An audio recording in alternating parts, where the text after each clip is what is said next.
말씀 나누겠습니다. 오늘 말씀은 히브리서 11장 11절부터 12절입니다. 히브리서 11장 11절부터 12절 제가 읽겠습니다.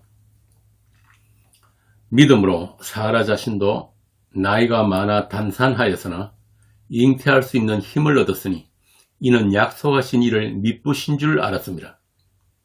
이름으로 죽은 자와 같은 한 사람으로 말미암아 하늘의 허다한 별과 또 해변의 무수한 모래와 같이 많은 후손이 생육하였느니라.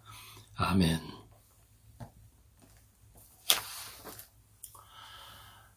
어떤 인간도 자기 인생을 자기가 선택할 수 있는 인간은 없습니다. 현대 철학에서는 그것을 피투성이라고 합니다. 자기 뜻, 자기 결정과 상관없이 세상에 던져진 존재라는 것이죠.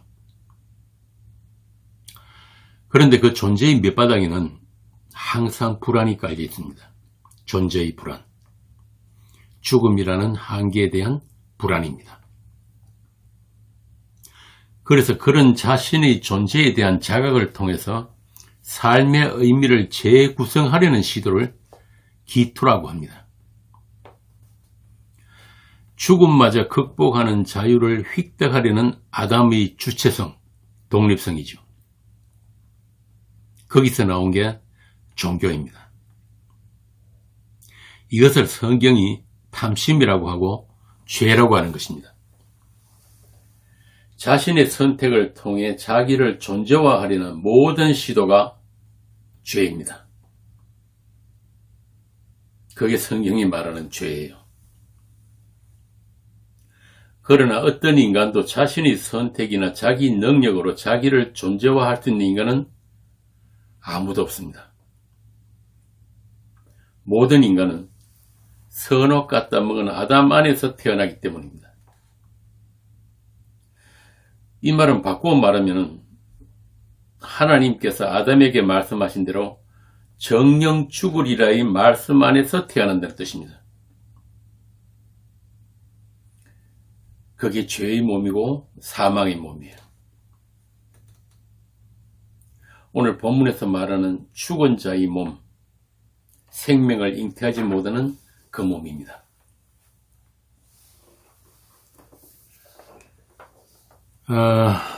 여러분 아시다시피 이 오늘 본문의 사라뿐 아니라 성경에는 많은 불임 여성들이 등장합니다. 리브가, 라헬, 삼손의 어머니, 사무엘 어머니 한나, 또 신약의 엘리자벳까지. 그들은 다 예수님의 씨를 받아 잉태하게 되는 교회를 모형하는 여인들이에요.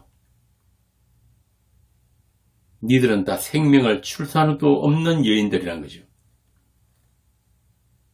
그리고 마침내 성령으로 잉태하는 마리아가 등장합니다. 이렇게 생명의 출산은 오직 하나님의 약속이신 예수 그리스도를 통해서만 가능하다는 것을 구약에서부터 계속해서 설명을 해주고 있는 것입니다. 우리 교회가 그 불임의 세월을 살면서 비로소 예수 그리스도라는 그 생명에 대해 눈을 뜨게 되는 거예요. 예수 신랑이 아니면은 나는 죽은 자가 맞구나. 자, 그래서 그 생명이신 그분과 분리되어 있는 상태. 그게 사망의 몸인데 이 사망의 몸, 죄의 몸이라는 말은 죄를 짓는 것조차도 내가 선택하거나 선택하지 않을 자유가 없다는 말입니다. 어떤 목사가 말하는 것처럼 막 살 수 있는 그런 자유가 죄인들에게는 없다는 말이에요. 한마디로 모든 인간은 죄의 권세 아래서 태어납니다. 바울이 그것을 잘 설명을 해줬죠. 로마서 7장입니다. 로마서 7장 18절부터 제가 읽겠습니다. 내 속 곧 내 육신에 선한 것이 거하지 아니하는 줄을 아노니 원함은 내게 있으나 선을 행하는 것은 없노라. 내가 원하는 바 선은 행치 아니하고 도리어 원하지 않는 바 악을 행하는도다. 만일 내가 원하지 않는 그것을 하면 이를 행하는 자가 내가 아니요 내 속에 거하는 죄니라. 여기서 바울이 말한 악이란 단순히 윤리 도덕적인 범죄 정도가 아니라 무엇을 하든지 자기라는 존재를 위해 살아가게 되는 그 근원적인 방향성의 오류, 즉 처음 자리 이탈입니다. 이것이 성경에서 말하는 인간론이에요. 한마디로 죄인이란 말입니다.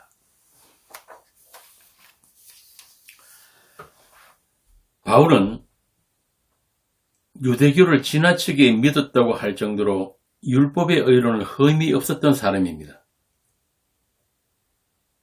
그럼 그가 내 육신에는 선한 것이 아예 없더라. 심지어 범죄하는 것조차 나의 선택이 아니라 내 속에 거하는 죄라고 한단 말입니다. 한마디로 나에게서는 죄밖에 안 나오더라. 죄만 나오더라. 바울이 뭘 그리 나쁜 짓을 많이 해서 이런 고백을 하겠습니까? 그래서 죄를 짓고 안 짓고의 문제가 아니라 나라는 존재 자체가 죄 가운데 태어났다. 무엇을 하든지 죄만 나오는 사망의 몸이더라 그 말입니다. 이게 죄인이에요. 그래서 그 사망의 몸이란 게 뭐냐 하면은 선악을 내가 정해서 나를 위한 선을 내가 취하고 내 스스로 의를 생산해서 하나님의 의에 도달한다. 영생을 소유하려고 하는 그 탐심. 그런데 바울은 로마서 7장에서 그 탐심에 대해 율법이 무엇인지 알기 전에는 내가 탐심을 몰랐다고 한단 말이에요. 예전에는 율법의 조항들을 열심히 지키면, 그렇게 법대로 살면 율법을 지키는 것인 줄 알았다는 겁니다. 모세의 율법에도 율법을 지키면 복을 받고 영생을 주신다고 했으니까 죽으라고 그 법을 지켰단 말입니다. 그런데 바울이 주님을 만나고 나서 안 게 뭐냐면은 율법은 나를 살리는 게 아니라 죽이는 율법이란 걸 안 거예요. 율법은 어떤 것 한 가지도 내가 지킬 수 있는 게 없다는 걸 알았다는 말입니다. 한마디로 율법이 문제가 있는 게 아니라 율법을 대하는 인간에게 문제가 있다는 것을 알게 된 거예요. 로마서 7장 9절에서 그것을 이렇게 말합니다. 전에 율법을 깨닫지 못했을 때는 내가 살았더니 자기가 산 자인 줄 착각했다는 거예요. 계명이 이르매 죄는 살아나고 나는 죽었도다. 생명에 이르게 할 그 계명이 내게 대하여 도리어 사망에 이르게 하는 것이 되었도다. 이게 바울이 깨달은 율법이에요. 바울이 알게 된 자기 정체성, 자기 실존입니다. 사망의 몸. 선악과 범죄로 하나님을 떠난 아담들은 하나님의 율법, 하나님의 말씀까지도 자기를 존재화하고 자기를 증명하고 자기 가치를 위해서 써먹더라는 것입니다. 이것을 로마서에서 자기 의라고 한 것입니다. 하나님의 의를 모르고 자기 의를 세우려고 힘써 하나님의 의에 복종하지 아니하였다. 이게 바로 죽은 자들의 율법을 대하는 율법관입니다. 죄의 몸에서 자연스럽게 솟아나는 탐심입니다. 그래서 죽은 자, 죄인에게서 나오는 그 어떤 것도 부정하다고 하는 겁니다. 아무리 법을 잘 지키고 어떤 종교적 열심과 경건이 있어도 그 안에 내가 있는 거예요. 나를 위하여, 나라는 존재를 위하여. 내 몸까지도 불살할 수 있는 게 죄인들입니다. 그걸 하나님께서 죽었다고 하시는 겁니다. 바울이 그걸 한 거예요. 우리 육으로는 율법 한 가지도 지킬 수가 없구나. 율법은 우리가 지키라고 주신 게 아니라 내가 죽은 자라는 걸, 죄인이라는 걸 깨달으라고 주신 거구나. 그것을 통해서 하나님의 의를 알라고 주신 거구나. 그래서 율법을 다 이루신 분이 따로 있다는 것을 알게 된 것입니다. 하나님의 의를 다 이루신 예수 그리스도의 은혜, 그 십자가만 꼭 붙들라고 사망에 이르게 하는 율법을 주셨구나를 알면 율법은 그 사람에게 율법의 용도를 다한 것입니다. 그야말로 거룩하고 선한 율법이란 말입니다. 그에게는 더 이상 율법의 정죄가 없습니다. 율법으로 인해 율법에 대해 죽은 자니까. 죄의 권능은 율법이라고 했잖아요. 그러니까 율법으로 죽은 자는 죄에 대해서 죽은 자가 되어버린 겁니다. 대신 하나님에 대해서 산 자가 되는 것. 그것을 로마서 8장에서 그리스도 예수 안에 있는 생명이 성령의 법으로 죄와 사망의 법에서 해방하였음이라고 하는 것입니다. 자, 그러면 그렇게 율법을 통해 그리스도에게로 인도된 성도에게 과연 죄가 나쁜 겁니까? 율법이 악한 거예요? 그렇지 않단 말입니다. 바울도 그랬잖아요. 율법이 죄냐? 그럴 수 없다. 율법으로 말미암자꾸는 내가 죄를 알지 못하였으니 곧 율법이 탐내지 말라 하지 아니하였더라면 내가 탐심을 알지 못하였으리라. 그러면 성경에서 말하는 죄란 뭐라는 겁니까? 탐심이죠. 탐심.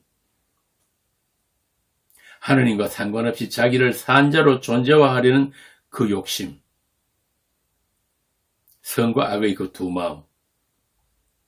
하나님께서 막아놓으신 그 생명 열매를 향한 손뻗침.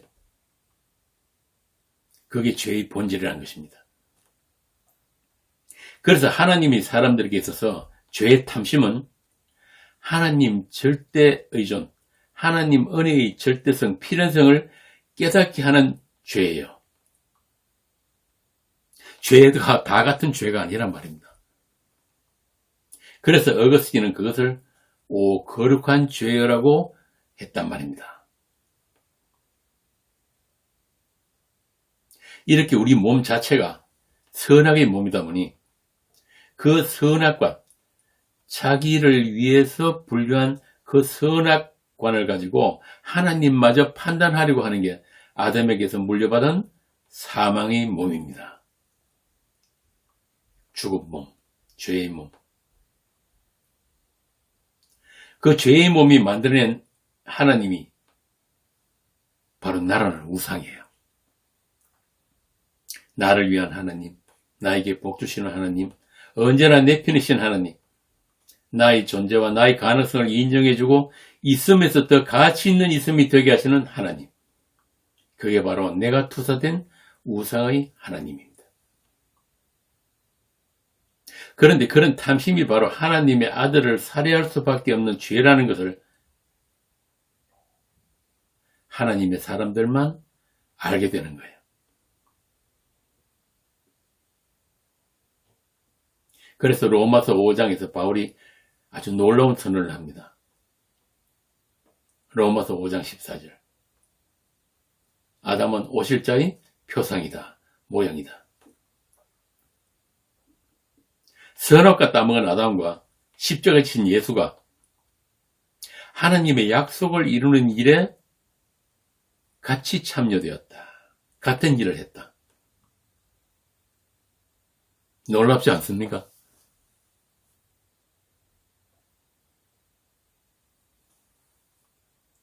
이렇게 성경을 읽을 때는 바울처럼 이 패러다임의 대전환이 이루어져야 되는 거예요. 우리가 그냥 알고 있는 그런 선악 개념의 하나님으로 이 성경을 읽게 되면은 성경은 그 성경의 세계, 진리의 세계를 열어주지 않습니다. 쉽게 말해서 내가 보고 싶은 것만 보게 된단 말이에요.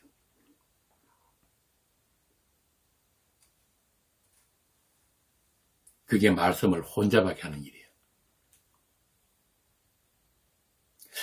그래서 이와 똑같은 고백을 한 사람이 구약에도 있죠. 누굽니까? 이스라엘의 왕 다윗. 한번 볼까요? 시편 51편.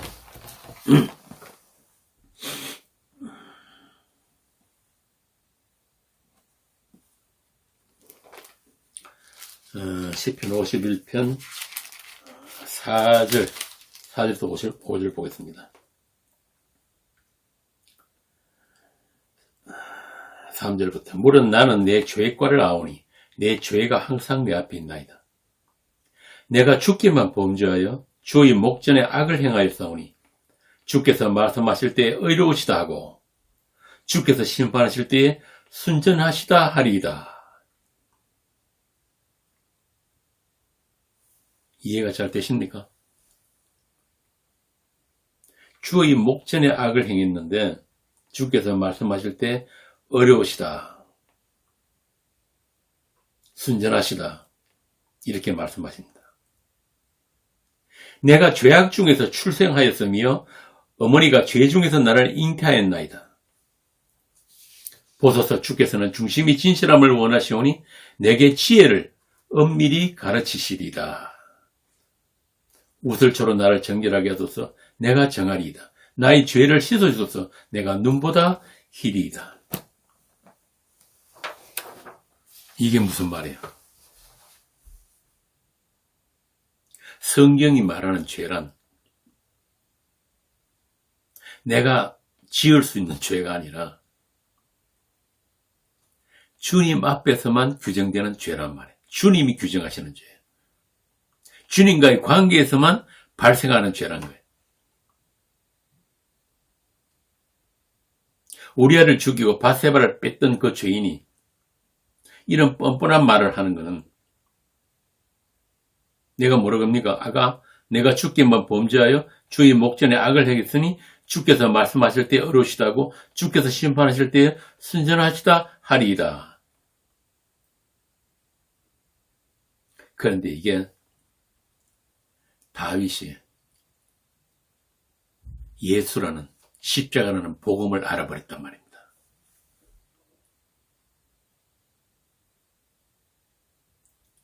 다윗이 마침내 언약의 하나님을 한 거예요. 어떻게? 죄를 통해서. 자신이 우리아를 죽이고 밧세바와 간음한 것이 하나님의 하나님의 선을 알게 하는 죄였다. 다시 말하면 오실 그리스도, 그 하나님의 언약이 자기에게 실현된 그 복음의 현실을 다윗이 앞당겨서 보고 체험하게 된 것입니다. 십자가입니다.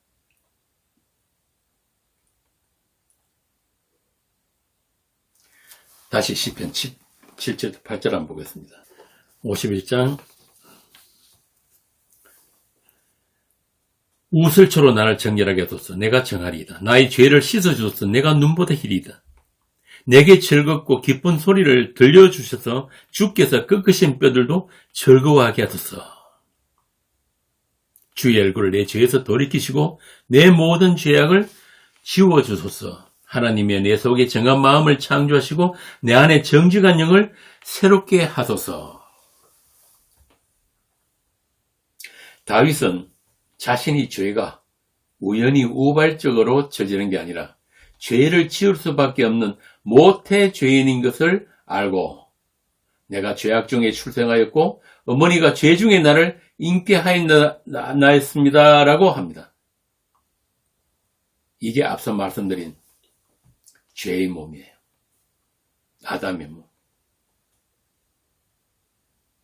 내가 죄를 짓고 안 짓고를 선택하는 게 아니란 말입니다.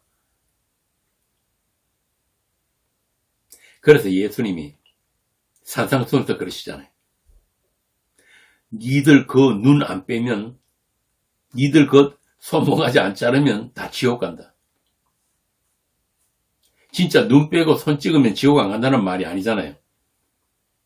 니들이 보는 것, 듣는 것, 생각하는 것, 어떤 행위도 다 죄에 오염되어 있다. 그 말이에요. 그래서 마음으로 미워하는 것도 살인이고 마음으로 음욕을 품어도 간음이다 하시잖아요. 어느 누가 자기 마음을 항상 깨끗하게 지키고 관리가 됩니까? 99번 지키다가 한 번만 나쁜 마음 먹어도 말짱 꽝인데 도람이 타버린다. 안 된단 말입니다. 이 몸을 가지고는, 이 몸으로는, 이 마음 가지고는. 만물보다 더 거짓되고 부패한 이 마음으로는 안 된단 말이에요. 하나님이 기준에 합격할 인간이 하나도 없다. 그런데 그런 불가능한 인간들, 죄인들 중에 그들이 죄를 죄로 여기지 않으시는 사람들이 있다는 겁니다. 요즘 젊은이들 말로 뭐예요? 헐? 대박입니다.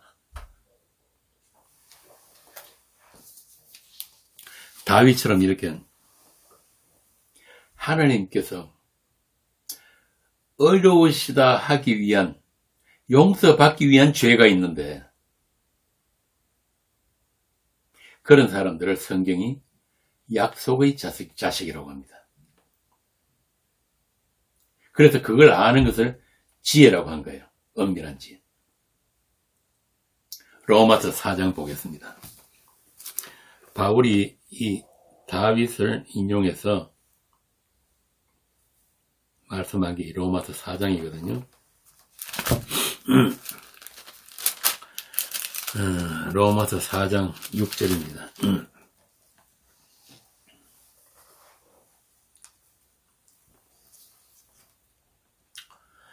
일한 것이 없이 하나님께 의로 여기심을 받는 사람이 복에 대하여 다윗이 말한 바, 불법이 사함을 받고 죄가 가리워짐을 받는 사람들은 복이 있고 주께서 그 죄를 인정하지 아니하실 사람은 복이 있도다 한과 같으니라.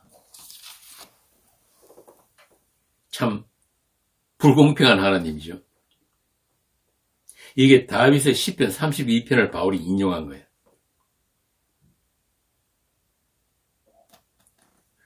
13절에 보면 아브라함이나 그 후손에게 세상의 상속자가 되리라고 하신 언약은 율법으로 말미암은 것이 아니요 오직 믿음의 의로 말미암은 것이다. 믿음의 의다.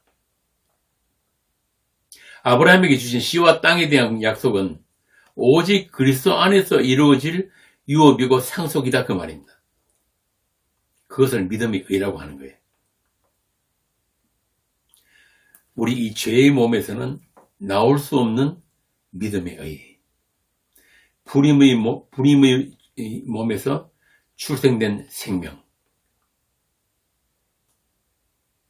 도저히 생명을 출산할 수 없는 그 몸에서 출생이 된 생명.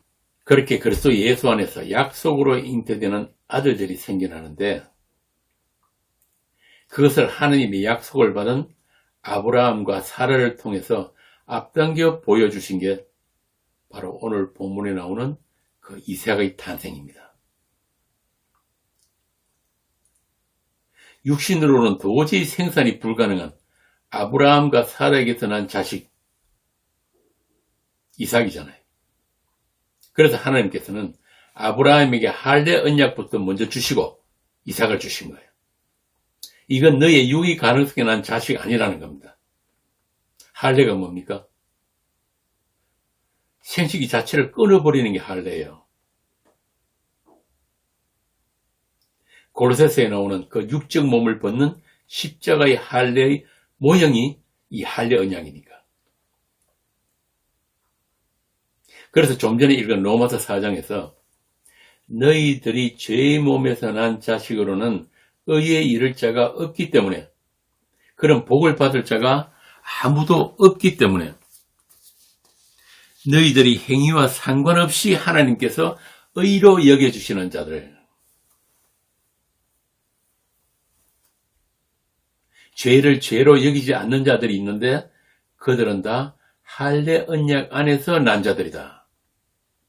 다시 말하면 약속으로 난 이삭이다.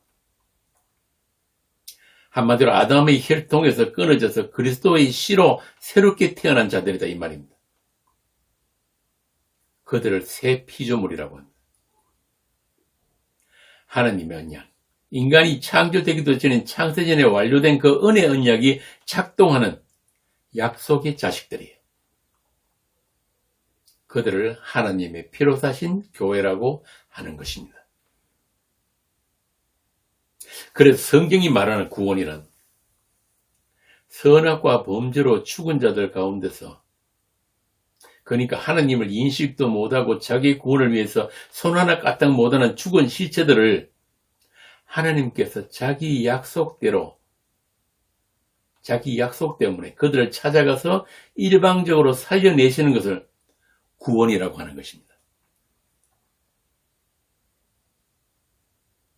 그러니까 구원이란 숨쉬고 살아있는 내가 인생을 살면서 실수도 하고 착각하게 살지 못하고 죄 지은 것들을 예수님이 십자가로 깨끗하게 씻어서 천국 가는 게 아니에요. 그런 건 모든 종교에 다 있는 구원론이에요. 성경은 그걸 탐심이라고 한단 말이에요. 그래서 예수 믿어서 구원받으려는 그것 자체가 죄가 될 수 있단 말입니다. 성경의 구원은 그런 게 아니라 우리보다 먼저 있었던 하나님의 약속이 실행되는 게 구원이에요. 우리가 어떤 죄를 짓기도 전에 이미 뿌려진 어린 양의 피가 이 역사 속에서 실행되고 작동되는 게 구원이에요. 그래서 계시록에 보면은 일찍이 죽임당한 어린 양, 이렇게 이야기를 한단 말입니다. 일찍이 죽임당했다는 말이 창세전에 이미 죽임당한 어린 양이라는 뜻이에요. 그리고 그 약속은 하나님의 하나님 대신, 즉 하나님의 영광을 위한 약속이고 약속이 다 이루심인 거예요. 그래서 그 약속이 다 이루심에 그저 참여된 것이 우리의 구원이에요. 우리가 예수 믿어서 구원받는 게 아니란 말입니다. 그거는 믿음이라는 행위예요, 행위. 예수 믿으면 구원받는다 그러니까 열심히 예수 믿으려고 교회도 나가고 성경도 공부하고 김성수도 연구하고 원어도 공부하고, 그런 건 다 행위예요, 행위. 믿음이 아니란 말입니다. 그래서 빌립보서에서 보면은 그 빌립보 교회에 이렇게 이야기를 합니다. 너희들이 복음을 위한 일에 참여되었다. 그리고 너희 안에 착한 일을 시작하신 이가, 여기서 착한 일이 뭐예요? 하나님의 그 은혜의 약속, 복음, 하나님의 빚 갚으심. 그 일을 그리스도 예수의 날까지 그 일을 시작하시는 분이 다 이루신다.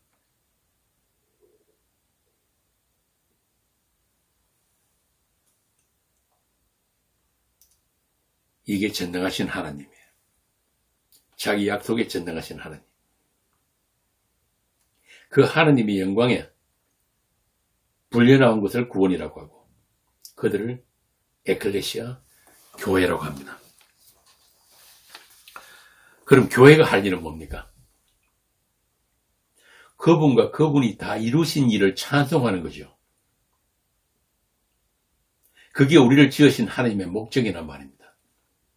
우리가 인생을 사는 목적이 바로 그분을 알고 그분을 찬송하는 노래를 배우는 기간이에요.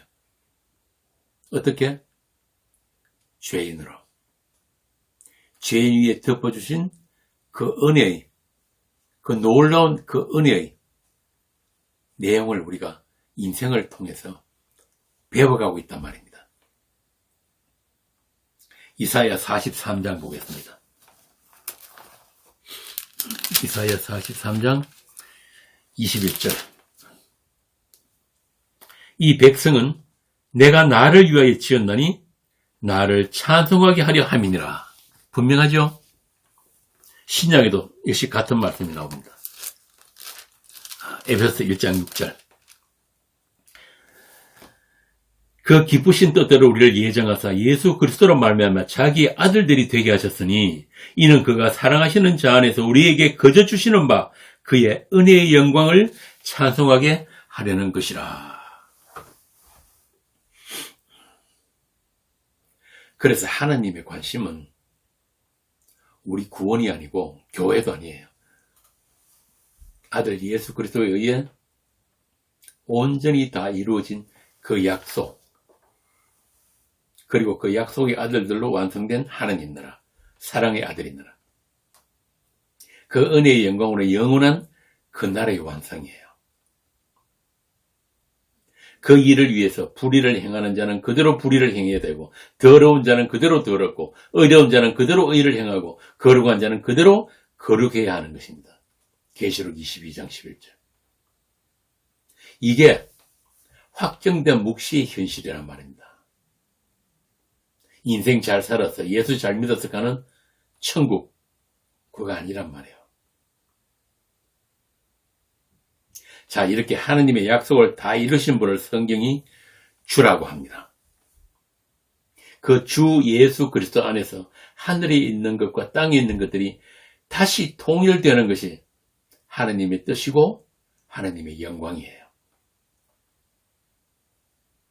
주의 이름 앞에 모든 피조물들이 무릎 꿇고 그분을 주라고 시인하게 되는 것, 그것이 하나님 아버지께 영광 돌리는 것이라고 하는 것입니다.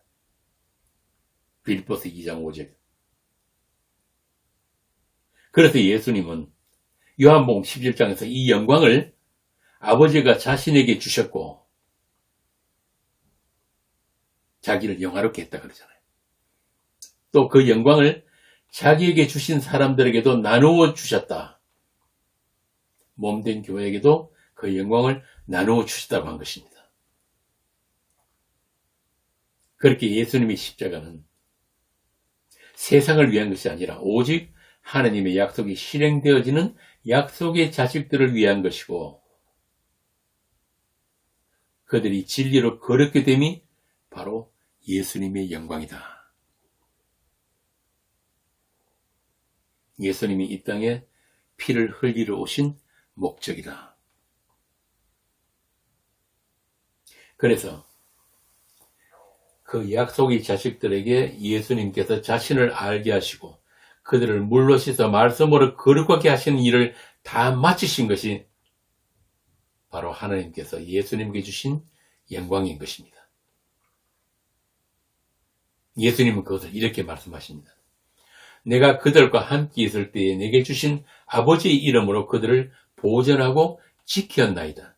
그 중에 하나도 멸망하지 않고 다만 멸망의 자식뿐이오니 이는 성경을 응하게 하려 함이니이다. 어떻습니까? 예수님이 이 세상에 오신 목적은 하나님의 약속을 이루기 위함인데 그 약속의 대상이 된 자들을 하나님의 이름으로 지키고 보존했다는 것입니다. 언제까지? 세상 끝날까지. 이 말은 약속이 실현된 교회에 하나님을 이름을 두셨다. 구약으로 말하면 하나님의 약속을 두신 이스라엘이다. 이름을 두신 이스라엘이다. 그래서 하나님의 이름을 아는 자들이 이 세상에 생겨나기 시작했는데 그들이 바로 예수 이름으로 모이는 교회요 하나님의 피로 사신 교회다 이 말입니다. 예수님이 십자가에서 언약의 피를 흘리심으로 해서 죄로 죽은 죄인들이 하나님과의 관계가 회복될 수 있는 길을 예수님이 여셨고 자신의 육체를 여신 길. 히브리서에서 그렇잖아요. 10장에. 그리고 그들이 이제 하나님의 하나님 되심을 알게 되었다. 그것을 고린도후서에서는 어두운 데서 빛이 빛이라 말씀하셨던 그 하나님께서, 이게 바로 창조에 관한 말이죠. 예수 그리스도의 얼굴에 있는 하나님의 영광을 아는 빛을 우리 마음에 비추셨느니라. 그러니까 하나님이 천지 만물 그리고 인간을 창조하신 것은 바로 이 때문이라는 것입니다. 주 예수의 얼굴에 있는 하나님의 영광을 아는 빛, 그것이 우리의 구원이고 생명입니다. 창세기 1장 3절에 나오는 그 빛이에요. 그 영광의 빛을 받은 자들은 이제 하나님의 성소에 담대히 나갈 수 있게 된 것입니다. 무엇으로? 예수님이 피를 들고 온전한 믿음으로. 히브리서 10장입니다. 히브리서 10장 19절부터 제가 읽겠습니다. 그러므로 형제들아, 우리가 예수의 피를 힘입어 성소에 들어갈 담력을 얻었나니 그 길은 우리를 위하여 휘장 가운데로 열어놓으신 새로운 살 길이요, 휘장은 곧 그의 육체니라. 또 하나님이 집 다스리는 큰 제사장이 계시며 우리가 마음의 뿌림을 받아 악한 양심으로부터 벗어나고 몸은 맑은 물로 씻음을 받았으니 참 마음과 온전한 믿음으로 하나님께 나아가자. 아멘.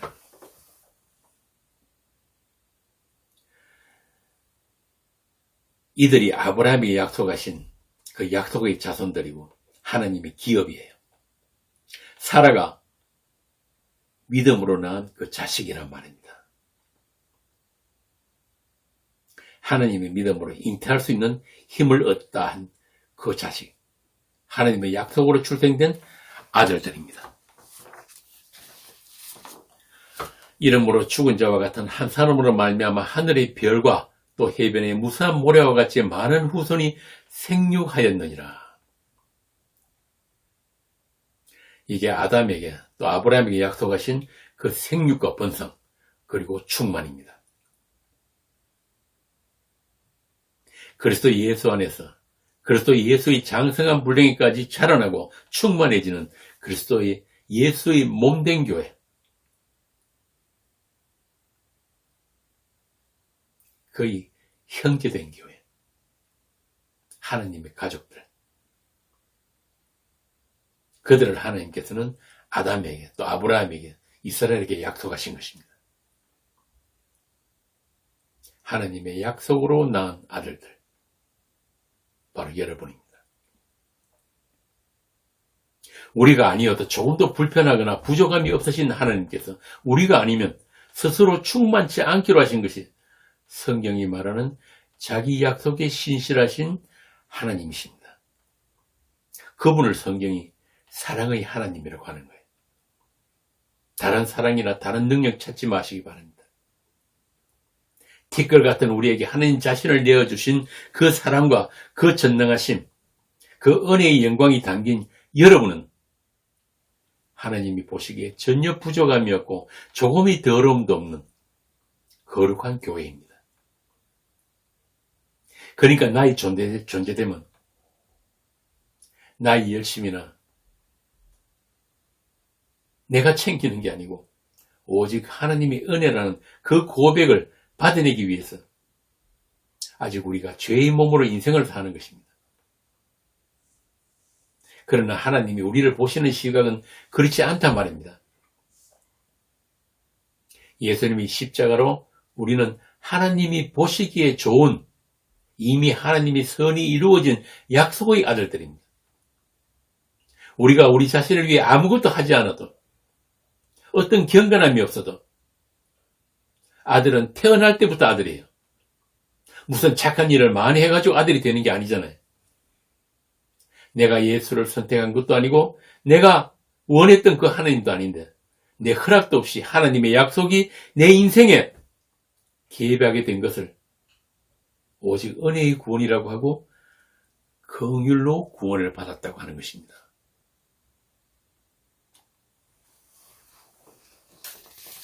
우리가 태어나기도 전에 하나님께 아신받은 자들, 바울처럼 내 어머니의 태로부터 나를 택정하시고 그의 은혜로 나를 부르시니가 그의 아들을 이방에 전하기 위해 내 속에 나타내시기를 기뻐하신 그 부르심 안에서 지금도 하나님의 집으로 하나님 나라로 함께 지어져가는 그 복을, 그 복음의 현실을 감사하고 누릴 수 있는 우리가 되길 빕니다.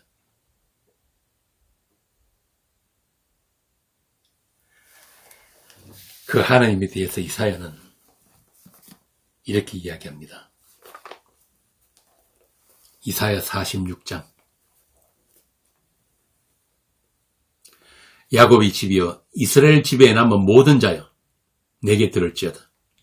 배에서 태어남으로부터 내게 안겼고 태에서 남으로부터 내게 업힌 너희여, 너희가 노년에 이르기까지 내가 그리하겠고 백발이 되기까지 내가 너희를 품을 것이라. 내가 지었은즉 내가 업을 것이요 내가 품고 구하여 내리라. 너희가 나를 누구에게 비기며 누구와 짜가며 누구와 비교하여 서로 같다 하겠느냐. 이 하나님을 아시기 바랍니다. 우리가 인생을 사는 목적은 그것입니다. 하나님을 아는 일. 그 은혜를 알고 그 은혜의 주님으로 부족함이 없는 인생을 사는 것.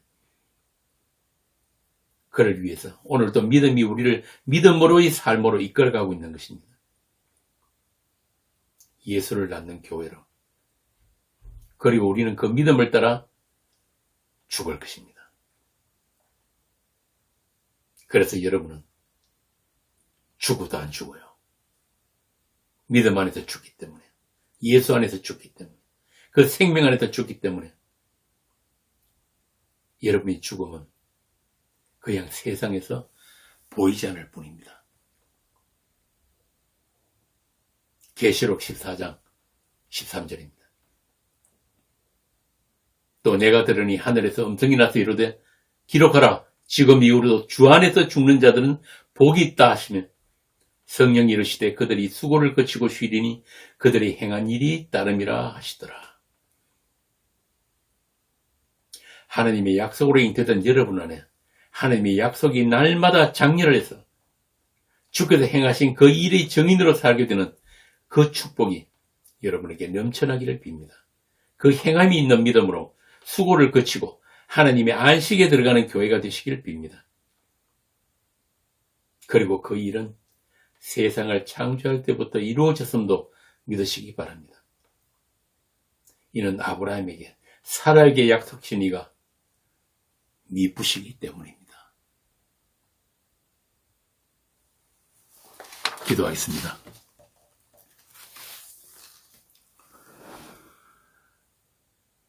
우리가 없어도 불편하거나 아무런 부족함이 없으신 하나님께서 몸된 교회가 아니면 스스로 충만치 않기로 하신 그 은혜를, 그 사랑을 우리로 알게 하시고 또 그를 위해서 우리를 불임의 인생을 살게 하셨습니다. 우리 스스로 잉태할 힘이 전혀 없음을 알 때 그 사망의 몸으로는 죄만 생산할 수밖에 없는 그 절망의 자리에서 주께서 손을 펴시고 우리를 이렇게 세우시고 내가 너를 태어나기 전부터 알았다고, 내가 널 약속으로 낳았다고, 피로 산 나의 신부라고 하시니 이 죄인의 입을 가릴 뿐입니다. 네가 태어남으로 내게 안겼고 네가 백발이 되기까지 품에 안고 다니시는 우리 주님이시오니